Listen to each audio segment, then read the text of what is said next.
Kody Brown arrested. Robyn Brown's shocking confession in J. Garrison Moore ** case. Hello friends, I am Elena. Welcome to my channel. For the latest news update, please subscribe the channel and press the bell icon. The reality world is shaken to its core. The once beloved patriarch of TLC's Sister Wives, Kody Brown, is under arrest. But this isn't about polygamy or family feuds. No, this is about murder. Cold, calculated killing witnessed by none other than his fourth wife, Robyn Brown. Authorities have confirmed the victim, J. Garrison, a longtime acquaintance of the Brown family. The motive? Still under investigation. But what we know now is as chilling as it is shocking. Police sources confirm Kody Brown, 56, was taken into custody late last night in Flagstaff, Arizona, charged with the second-degree murder of J. Garrison, a man closely associated with the Browns in recent years. Witness to the crime? Robyn Brown herself, who reportedly broke down during police questioning and confessed what she saw. At approximately 11:24 p.m., Flagstaff PD responded to an anonymous tip indicating a possible homicide. Upon arrival at the reported location, officers discovered the lifeless body of J. Garrison. Evidence collected at the scene, including surveillance footage, DNA samples, and a key eyewitness testimony, led to the arrest of Kody Brown. He was cooperative but denied all allegations. This is unprecedented. We've seen celebrity arrests, we've seen reality stars spiral, but this? A husband, father of 18, accused of murder with one of his own wives as the star witness? It's almost unfathomable. But the law doesn't care about TV ratings. Who is J. Garrison? According to public records and social media trails, Jay was a financial consultant and former friend of the Browns during their move from Las Vegas to Arizona. Some speculate he was involved in off-the-books advising for Kody's property decisions, possibly lending money, maybe more. Kody started getting paranoid. He thought Jay was betraying him, leaking things to the press, maybe even blackmailing him over some bad investments. The family knew there was tension, but no one expected this to happen. What exactly did Robyn see? According to police transcripts leaked online, she witnessed an altercation escalate into violence. She reportedly told detectives. They were shouting. Jay kept saying something about exposing the truth. Kody was shaking. Then he just snapped. He picked up a blunt object, I think it was a fire poker, and struck Jay over and over. I froze. I wanted to stop him, but I was too scared. Her full written statement, now evidence, is damning. Based on the autopsy report, the victim sustained multiple blunt force injuries consistent with the witness's account. We are charging Kody Brown with second-degree murder, pending further investigation and a grand jury indictment. This is an ongoing investigation. Kody's attorney has issued a brief statement, denying all allegations and claiming Robyn's account is influenced by emotional instability and family pressure. But this only raises more questions. Why would Robyn, long known as Kody's favorite wife, turn against him? What was Jay threatening to reveal? Was this an impulsive act or something premeditated? If Robyn's testimony holds and the forensic evidence matches, Kody could be looking at 20 years to life. And if there's even a shred of intent, if prosecutors can prove Kody planned this, first-degree murder charges are not out of the question. Social media is exploding. Longtime fans of Sister Wives are shocked. Some claim the emotional unraveling was visible for years. Others defend Kody, calling the allegations a setup. Kody always had a temper, but murder? I can't believe it. I bet Robyn is lying. She always wanted to protect herself. Maybe she turned to save her own skin. Jay probably had dirt on the whole family. This is going to get uglier. Meanwhile, Mary, Janelle, and Christine, Kody's former wives, have issued a joint statement. We are devastated by the recent events and are cooperating with authorities. While we are no longer in a relationship with Kody, we support justice and truth. Our hearts go out to the Garrison family. Christine, who famously left Kody in 2021, posted an Instagram story reading, Back in Arizona, Robyn is reportedly under police protection. Some insiders suggest she may seek immunity in exchange for her full cooperation. Her testimony, if taken as credible, could be the nail in the coffin for Kody Brown's defense. There's no going back from this. TLC has cut all ties. The show's future is over. The Brown family, once the poster family for plural love, is now shattered by violence, betrayal, and death. As Kody sits behind bars awaiting his court date, his world, built over decades, broadcast for millions, has collapsed. The next hearing is scheduled in 2 weeks. Robyn is expected to testify. More evidence is being processed. And Garrison's family is demanding full justice. A man once known for challenging societal norms now faces the ultimate judgment, not from the public, not from the church, but from the American legal system. Kody Brown, once father, husband, and reality icon, now murder suspect. Sister Wives star Kody Brown recently revealed that his mother worries about him, and in a real-time post he claims he understands why. While the TLC show is on hiatus between seasons, Kody seems to have discovered another way to explain his estrangement from some of his kids. Or better yet, why does he have this problem but not the mothers of his kids? The patriarch of the Sister Wives family, Kody Brown, never ceases to amaze the fans with his way of thinking. Recently, he has been a guy who has a lot to say about family, especially parenting. He loves to advise the fans. But what seems even more unbelievable is that fans ask him for this advice.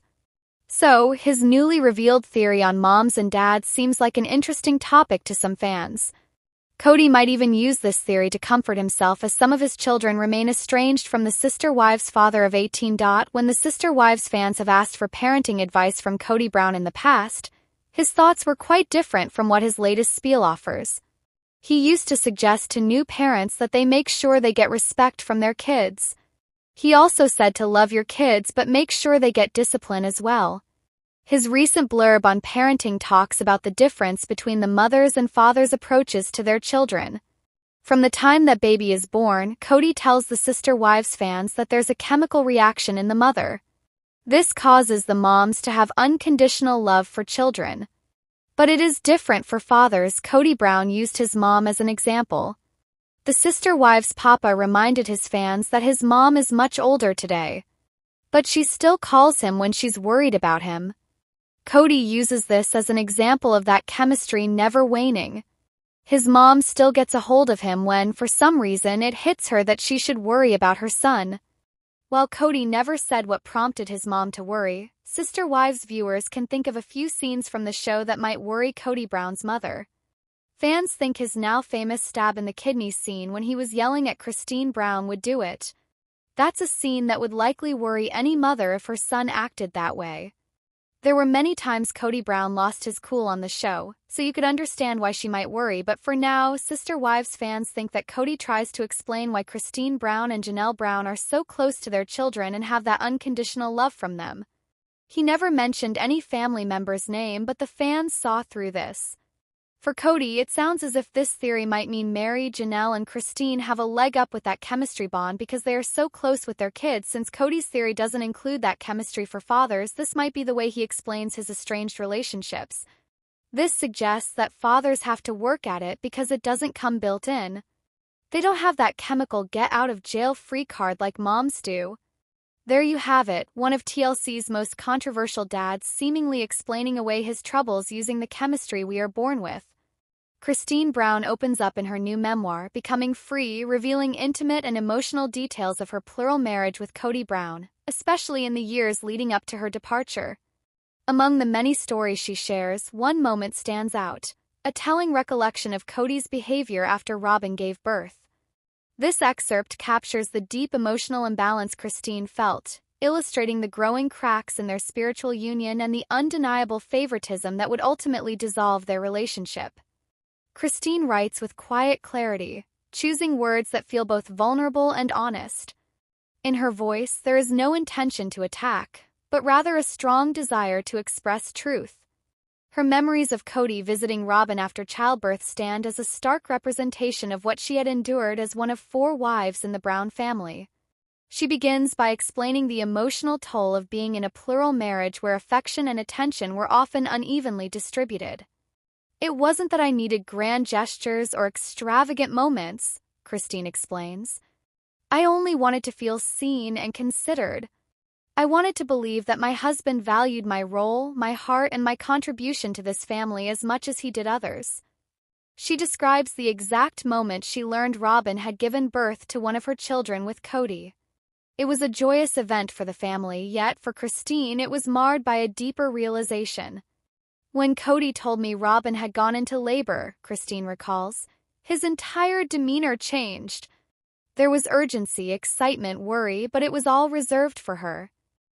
His body left the room, but something more permanent left with him that day." Christine goes on to explain that while it is completely natural for a husband to be concerned for the well-being of his wife and newborn child, the consistency with which Kody prioritized Robyn over the rest of his wives felt less like love and more like exclusion. "He never looked back when he left to be by her side," she writes. "And in all honesty, I don't think he ever fully returned. Not to me, anyway." She admits to sitting quietly in her bedroom that evening, wondering what her role had become in a marriage that once promised spiritual unity, shared responsibility, and equal love. Instead, she began to feel like an accessory to someone else's main story. "He called me the next day with an update on the baby. His voice was filled with joy, but not once did he ask how I was doing." Christine also reflects on the emotional labor she often carried for the rest of the family. "I celebrated Robyn's baby like it was my own because that's what sister wives are supposed to do," she writes. "But I was celebrating alone. No one noticed how I ached, not for attention but for acknowledgement." This moment in her life wasn't an isolated one but a turning point. She began to notice that Kody's involvement with Robyn and Robyn's children was vastly different than with any of the other wives. Christine recalls how Kody would show up more consistently, stay longer, and be more emotionally invested with Robyn's household. "I started to realize that this wasn't about plural marriage anymore," she shares. "This was about a man who had emotionally, physically, and spiritually invested in only one woman." She doesn't place blame on Robyn entirely but notes how the dynamic shifted rapidly after she entered the family. Christine emphasizes that her pain was never about jealousy but about inequity. "It's easy for people to say I was just jealous. But it wasn't jealousy, it was grief. Grief for the marriage I thought I had. Grief for the partnership I was promised. Grief for the life I helped build, only to be pushed to the margins." Christine shares that she tried 4 years to find joy in the cracks. She held on to moments with her children, leaned on her faith, and continued to uphold the values of plural marriage, even when the love no longer felt mutual. But as time went on, the memories of events like Kody's immediate rush to Robyn's side while ignoring everyone else only deepened the divide. In the excerpt, she also reflects on how these experiences affected her children. "They saw the difference," she writes. "They saw who Kody visited, who he stayed with, who he showed up for. Children feel these things, even if they don't say them out loud." Christine doesn't hide her disappointment, especially as she notes how her own daughters began to question their father's role in their lives. Still, she remains careful not to paint herself as a victim. "I stayed longer than I should have because I believed in commitment. I believed that if I tried harder, prayed deeper, and loved more generously, it would balance out. But love cannot survive on hope alone." Her decision to leave wasn't abrupt. It was the result of years of silence, years of feeling unseen, and years of observing moments like Kody rushing to Robyn's bedside without a second thought to how the other women were coping. "It was never about the baby," Christine says. "It was about the way he showed up for Robyn and never showed up like that for anyone else." In the final paragraphs of this excerpt, Christine reflects not with bitterness, but with resolve. "When I left, I didn't leave because I hated Kody. I left because I finally loved myself enough to stop settling for being treated as less than." Christine's words in Becoming Free are not designed to villainize Kody or Robyn. They are a personal truth, a truth shaped by lived experience, quiet suffering, and ultimately courageous departure. Her recollection of Kody visiting Robyn after childbirth was one of many defining moments that showed her the imbalance she could no longer ignore. She ends the chapter with a line that sums up the core of her reflection. "It's not about where he went that night, it's about where he never." Janelle Brown is making significant changes in her life following her split from Kody Brown. For the first time in decades, she is settling into a place of her own and building a new life centered around stability, independence, and self-growth. This decision comes after years of being part of a plural marriage dynamic that often left her feeling secondary and displaced.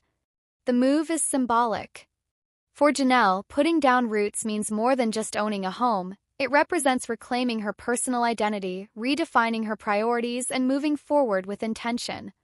After being spiritually married to Kody for nearly 30 years, her separation has prompted a deep reflection on what she wants out of life. She is no longer content with temporary living arrangements or transient plans. Janelle has always been known as the most practical and independent-minded of Kody's wives. While others in the family often prioritized emotional connection and closeness, she focused on financial stability and long-term planning. That pragmatic approach is now guiding her next steps. She is investing in herself and in a place that feels like hers, not a shared family property, not a temporary RV, but a house that reflects her independence. In interviews and recent social media updates, Janelle has spoken openly about her desire to create a home base that is truly hers. She has spent months searching for the right property, carefully considering her options. Her goal was to find something comfortable but manageable, something that fits her lifestyle without overwhelming her. She did not want a lavish estate or something symbolic of her past life. She wanted simplicity, safety, and autonomy. Her choice of location also reflects her values. She stayed in Flagstaff not because of ties to Kody, but because her children are nearby. Janelle has always placed a strong emphasis on her relationships with her kids, and her new home will allow her to stay close to them, especially her sons Gabe and Garrison, who were also deeply affected by the family split. For her, being a mother comes first, and this house is a gift not just to herself but to her family. Janelle's journey hasn't been easy. The separation from Kody wasn't just about leaving a marriage, it was about leaving a structure that defined much of her adult life. For years, she navigated the complexities of polygamy, often sacrificing her own needs for the sake of the larger family. But over time, the cracks in that system became more visible. Disagreements, emotional distance, and lack of partnership contributed to her decision to walk away. Unlike some of Kody's other wives, Janelle didn't leave in anger or scandal. She left quietly but firmly, with clarity about what she wanted. Her exit was rooted in a growing realization that her voice wasn't being heard and that her independence was constantly being undermined. For her, staying meant continuing to live without the emotional support and mutual respect she needed. Leaving meant taking a chance on happiness. Buying a home is part of that gamble. It's her way of saying she believes in her future again. Janelle is not looking back. She's planting herself in a new chapter where she makes the decisions, sets the tone, and builds a life that reflects her values. The house itself, according to her updates, is modest but cozy. It's the kind of place that reflects who she is, grounded, practical, and warm. There's space for family visits, but it's designed for one person, her. Through years of sharing space, coordinating with other wives, and living under communal rules, this home is her sanctuary. Financially, Janelle has also been evolving. She's taken steps to ensure her independence, including her own business ventures and collaborations. Her wellness-focused brand, her participation in social media marketing, and her appearances on reality TV have all helped her build a revenue stream outside the family dynamic. Purchase of the house is a visible result of that effort. She is no longer financially tethered to Kody or the Brown family structure. In many ways, Janelle's journey resonates with thousands of women who find themselves reinventing life after a long-term relationship ends. She's learning, growing, and healing. She has found strength not in bitterness, but in quiet determination. And while she still values her history, she no longer allows it to define her present. Her children have been a major source of support. They've seen their mother go through a significant emotional transformation, and they respect her for choosing herself. Her sons in particular have voiced their approval, publicly backing her decision to leave the plural marriage setup and chart her own course. Fans of Sister Wives have watched Janelle's evolution over the years, and her new home is one of the clearest signs yet that she is ready to thrive on her own terms. Viewers have expressed admiration for her courage, noting that her calm and rational approach has always set her apart. Janelle has made it clear that this isn't a temporary move. She's not experimenting, she's establishing permanence. Her home is a symbol of everything she's worked toward, a space free from chaos, pressure, and compromise. For the first time, she is living in a place where she calls the shots entirely. Looking ahead, Janelle says she wants to focus on personal wellness, family bonding, and professional growth.